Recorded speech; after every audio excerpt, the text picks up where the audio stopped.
data engine training and consultancy. So this is gonna be a teaser video for the upcoming Python for Data Science workshop. Full disclosure, my background is in mathematics. So just like you, when I'm starting, I struggled with studying programming languages. So my goal is to be the teacher that I wanted when I'm starting out, just like you. So let's get started. First, let's talk about data types in Python. First, there's numeric data. For numeric data, there are actually more technical ways on defining the types of numeric data. But in practice and personally, what I came across with, it's only important to distinguish a number to be either an integer or a float. For the data type that is an integer, it's basically the same as the integer that we know in math. It's either 0, 1, 3, 4, -5. And then for float, you can think of it as any number with a decimal point. So for example, 1.05 or pi or square root of 2. So basically any real number can be categorized as a float.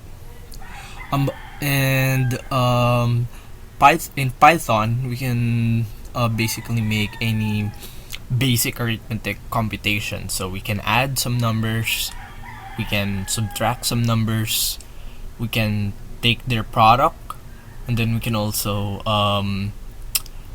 do division. So as you notice, when you multiply two floats, the answer is still a float. But here, when we divided two integers, it resulted into a float, since 43 is not divisible by 2. And then going back, you can also take exponents in Python. So this notation, this is how you square a number. So for example, if you want to take 5 cubed, that is 5 cubed.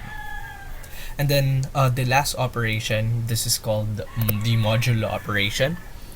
The modulo operation basically gives you the remainder when the first number is divided by the second number. So for example, 15 modulo 6 is equal to 3 because 15 divided by 6 is 2 with a remainder of 3.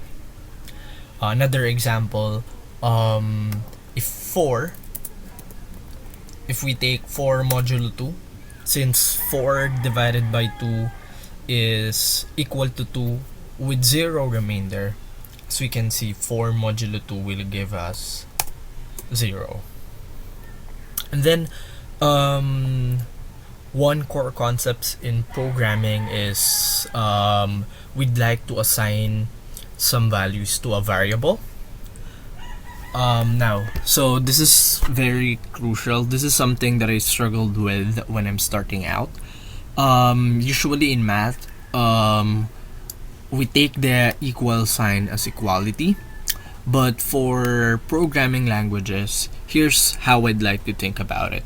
So we are assigning the value on the right to the variable to the left. So for example, we're assigning 10,000 to the variable sales. We're assigning 3% to the variable rate. Then we're assigning sales times rate to the variable commission. Then we print commission. So like to cut the video short for now. If you wanted to learn more, we still have a lot to cover. So please feel free to join our workshop. Thank you.